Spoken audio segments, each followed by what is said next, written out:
श्री स्वामी समर्थ. नमस्कार भक्तांनो. नागपंचमी आणि पहिला श्रावण सोमवार एकाच दिवशी. या दिवशी भगवान शिवशंकरांची पूजा आधी करावी की नागदेवतेची? स्त्रियांनी कोणते नियम पाळावेत? कोणती कामे टाळावीत? उपवास कसा करावा? आणि या दिवशी होणारी ही एक मोठी चूक टाळा. काय करावे, काय टाळावे?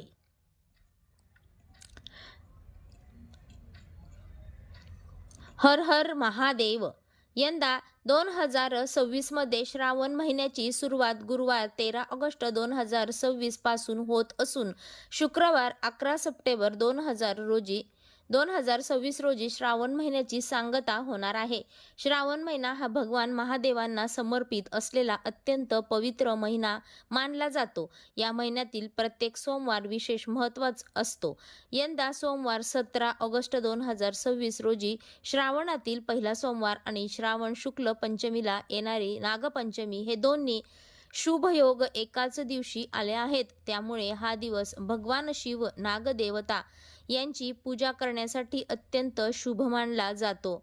भक्तांनो, यंदाची नागपंचमी ही फक्त एक सण नाही तर एक अतिशय दुर्मिळ आणि शुभ योग घेऊन आली आहे. कारण 2026 मध्ये नागपंचमी आणि श्रावणातील पहिला सोमवार एकाच दिवशी येत आहे.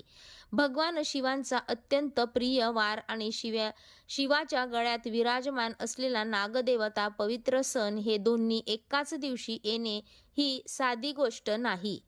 पण या दिवशी असे कोणते शुभ योग जुळून येत आहेत ज्यामुळे या दिवसाचे महत्त्व अनेक पटींनी वाढणार आहे. या दिवशी भगवान शिवांची पूजा आधी करावी की नागदेवतेची? स्त्रियांनी कोणते नियम पाळावेत? कोणती कामे टाळावीत? उपवास कसा करावा? आणि या दिवशी अशी कोणती एक चूक आहे ती जी अनेक लोक न कळत करतात आणि त्यामुळे पूजेचे संपूर्ण पुण्य कमी झाल्याचे मानले जाते. त्याचबरोबर या दिवशी कोणता मंत्र म्हणावा, कोणता अभिषेक करावा, कोणते दान करावे आणि कोणत्या उपायामुळे महादेव आणि नागदेवतेची कृपा लवकरच प्राप्त होईल हेही आपण आज सविस्तर जाणून घेणार आहोत. म्हणून हा व्हिडिओ शेवटपर्यंत नक्की पहा, कारण शेवटच्या भागात मी एक असा पारंपरिक नियम सांगणार आहे जो आजकाल अनेकांना माहीतच नसतो. चला तर मग जाणून घेऊया 2026 मधील नागपंचमी आणि श्रावण सोमवार एकाच दिवशी आल्यामुळे या दिवसाचे धार्मिक महत्त्व नेमके काय आहे. आपल्या हिंदू धर्मात श्रावण महिना हा भगवान महादेवांना अत्यंत प्रिय मानला जातो. या संपूर्ण महिन्यात शिवभक्त उपवास करतात, रुद्राभिषेक करतात, बेलपत्र अर्पण करतात आणि ओम नमः शिवाय या मंत्राचा जप करून महादेवांची कृपा मिळवण्याचा प्रयत्न करतात. विशेषतः श्रावणातील प्रत्येक सोमवार हा शिवपूजेसाठी अत्यंत शुभ मानला गेला आहे. भक्तांनो, श्रावण शुक्ल पंचमीला साजरी केली जाणारी नागपंचमी हा आपल्या सनातन हिंदू धर्मातील अत्यंत प्राचीन सण आहे. या दिवसाबद्दल अनेक पौराणिक संदर्भ सांगितले जातात. श्रावण शुक्ल पंचमीच्या दिवशी भगवान श्रीकृष्णांनी कलीचा नागाचा पराभव करून यमुनेच्या डोहातून सुरक्षित बाहेर येत गोकुळवासियांना दिलासा दिला. त्यामुळे या पवित्र तिथीला नागपूजेचे महत्त्व प्राप्त झाल्याचे मानले जाते. तसेच भगवान शिवांच्या गळ्यात वासुकी नाग विराजमान असल्यामुळे या दिवशी नागदेवतेची पूजा विशेषतः श्रद्धेने केली जाते. नागपंचमीच्या दिवशी नागांना देवत्व प्राप्त झालेलं असतं. नागपंचमीच्या दिवशी बऱ्याचशा स्त्रिया नागदेवतेला आपला भाऊ मानून हा सण साजरा करतात आणि यंदा तर या नागपंचमीला आणखीन विशेष महत्त्व प्राप्त झाले आहे, कारण नागपंचमी आणि श्रावणातील पहिला सोमवार एकाच दिवशी आले आहेत. त्यामुळे या दिवशी कोणते शुभ योग जुळून आले आहेत, काय करावं, काय टाळावं आणि कोणत्या पद्धतीने पूजा करावी, पूजा करण्याची योग्य पद्धत काय आहे हे आपण आता सविस्तर जाणून घेणार आहोत. नागपंचमी हा दिवस नागदेवतेच्या पूजेसाठी समर्पित मानला जातो आणि त्या दिवशी आपल्या धर्मग्रंथांना नागांना वेगळं सर्प म्हणून पाहिलेलं आहे. दैवी शक्तीचं प्रतीक भगवान शंकरांच्या गळ्यात वासुकी नाग विराजमान आहेत. भगवान विष्णू शेषनागावर शयन करतात. समुद्र मंथनातही वासुकी नागाची महत्वाची भूमिका होती. आता विचार करा, ज्या दिवशी भगवान शिवांचा सर्वात प्रिय वार आणि त्यांच्या गळ्यात विराजमान असलेल्या नागदेवतेचा पवित्र सण एकाच दिवशी येतो, त्या दिवसाचं महत्त्व किती वाढत असेल. हा दुर्मिळ योग जुळून आलेला आहे, त्यामुळे याचे महत्त्व अधिक पटीने वाढलेलं आहे.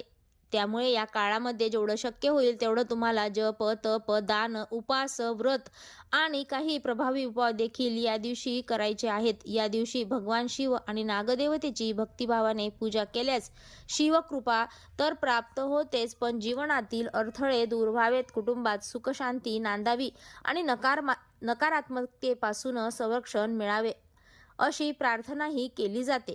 भक्तांनो, ज्यांच्या कुंडलीमध्ये कालसर्प दोष आहे, पितृदोष आहे, जर त्यांनी या दिवशी कालसर्पदोष आणि पितृदोषाशी संबंधित उपायही करतात.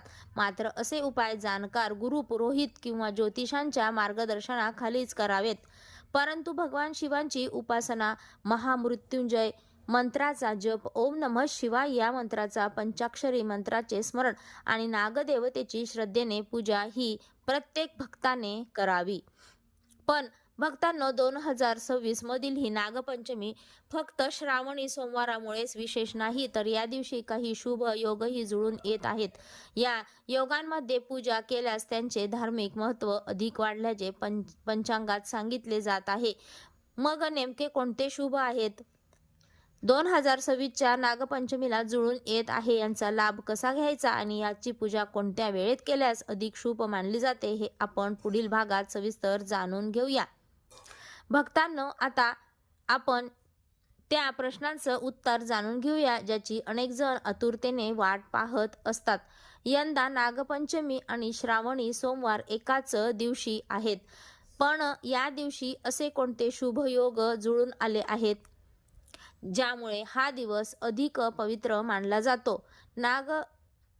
पंचांगानुसार सोमवार 17 ऑगस्ट 2026 रोजी श्रावण शुक्ल पक्षातील पंचमी तिथीला नागपंचमी साजरी केली जाणार आहे. विशेष म्हणजे हा दिवस सोमवार असल्यामुळे भगवान शिवांच्या उपासनेसाठीही अत्यंत शुभ मानला जातो. या दिवशी शुभ योग जुळून येत आहेत.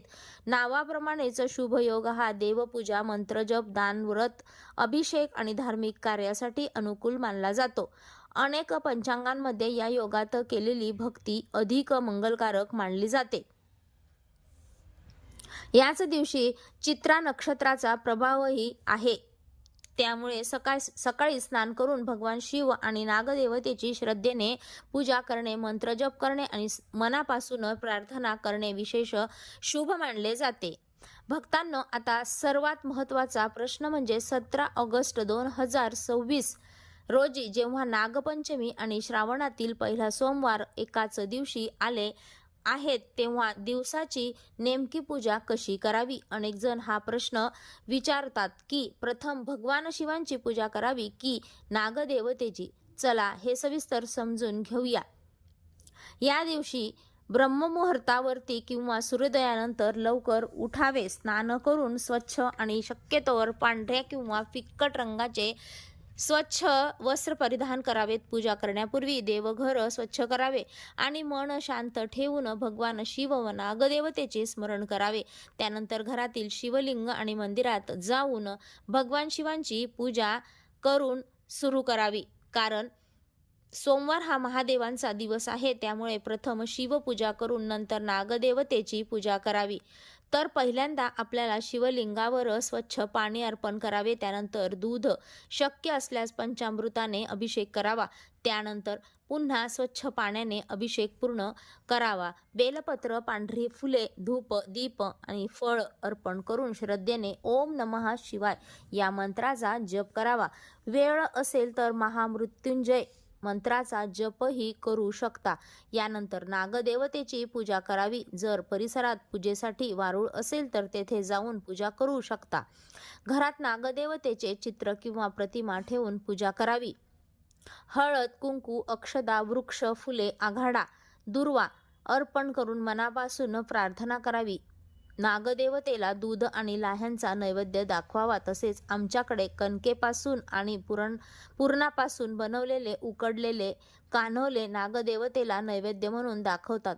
तर प्रत्येक भागांमध्ये वेगळी पद्धत आहे. तुमच्या भागामध्ये कोणती पद्धत असेल त्यानुसार नैवेद्य दाखवून शकता. या दिवशी उपवास करणारे भक्त दिवसभर सात्विक राहण्याचा प्रयत्न करतात. राग, वाद, विवाद, अपशब्द आणि कोणाचाही अपमान टाळावा, कारण व्रत हे फक्त अन्याचा त्याग करून मन, वाणी, आचरण शुद्ध ठेवायचं आहे संकल्प असतो. नागपंचमीच्या दिवशी नेमकं काय करू नये, स्त्रियांनी कोणते पारंपरिक नियम पाळावेत आणि भक्तांनो, आता आपण त्या भागाकडे आलो आहोत ज्याची अनेक जण आतुरतेने वाट पाहत आहेत. नागपंचमीच्या दिवशी नेमकं काय करावं आणि कोणत्या गोष्टी टाळाव्यात. आपल्या पूर्वजांनी काही नियम सांगितलेले आहेत. आजही अनेक कुटुंबांमध्ये हे नियम श्रद्धेने पाळले जातात. नागपंचमीच्या दिवशी जमीन उकरणे, नांगरणे किंवा वारुळाला इजा होईल अशी कामे टाळावीत अशी परंपरा आहे. यामागे श्रद्धेबरोबरच निसर्गातील सर्पांचे संरक्षण करण्याचा संदेशही दडलेला आहे. या दिवशी चिरणे, कापणे आणि तळणे शक्यतोवर टाळावे अशी अनेक घरांमध्ये प्रथा आहे. म्हणूनच नागपंचमीच्या दिवशी उकडलेले किंवा सात्विक पदार्थ बनवण्याची परंपरा अनेक ठिकाणी दिसून येते. काही भागात पुरणाची दिंड, दूध, साखर किंवा इतर पारंपरिक नैवेद्य नागदेवतेला अर्पण केला जातो. अनेक घरांमध्ये या दिवशी चुलीवर तवा ठेवत नाहीत अशी ही परंपरा आहे. या प्रथेचे वेगवेगळे लोक परंपरेतील अर्थ सांगितले जातात. काही जण याचा संबंध नागपंचमीच्या दिवशी साधेपणा आणि संयम पाळण्याशी जोडतात. यामुळेच हा नियम श्रद्धेने पाळला जातो. तसेच या दिवशी शक्यतोवर वादविवाद, राग, कटू बोलणे आणि कोणाचाही अपमान करणे टाळावे, कारण कोणतेही व्रत किंवा पूजा तेव्हाच पूर्ण मानली जाते जेव्हा मनही शांत आणि निर्मळ असते. स्त्रियांच्या बाबतीतही काही सुंदर परंपरा आहेत. अनेक ठिकाणी विवाहित स्त्रिया सकाळी स्नान करून नवीन किंवा स्वच्छ वस्त्र परिधान करतात, नागदेवतेची आणि भगवान शिवांची पूजा करतात आणि आपल्या पतीच्या, मुलांच्या तसेच संपूर्ण कुटुंबाच्या सुख, समृद्धी आणि आरोग्यासाठी प्रार्थना करतात. काही भागांमध्ये या दिवशी माहेरी आलेल्या मुली झोके खेळतात, पारंपरिक गीते म्हणतात आणि आनंदाने नागपंचमीला सण साजरा करतात. त्यामुळे नागपंचमी हा केवळ धार्मिकच नाही तर आपल्या संस्कृतीशी आणि कौटुंबिक नात्यांशी जोडलेला उत्सवही आहे. भक्तांनो, व्हिडिओ आवडला असेल तर व्हिडिओला लाईक करा. उपयुक्त व्हिडिओ तुम्हाला मित्रपरिवारांसोबत जास्तीत जास्त शेअर देखील नक्की करा व तसेच नवीन माहितीपूर्ण व्हिडिओ पाहण्यासाठी आपल्या चॅनलला सबस्क्राईब देखील करा. व्हिडिओ शेवटपर्यंत पाहिल्याबद्दल सर्वांचे मनापासून धन्यवाद. श्री स्वामी समर्थ.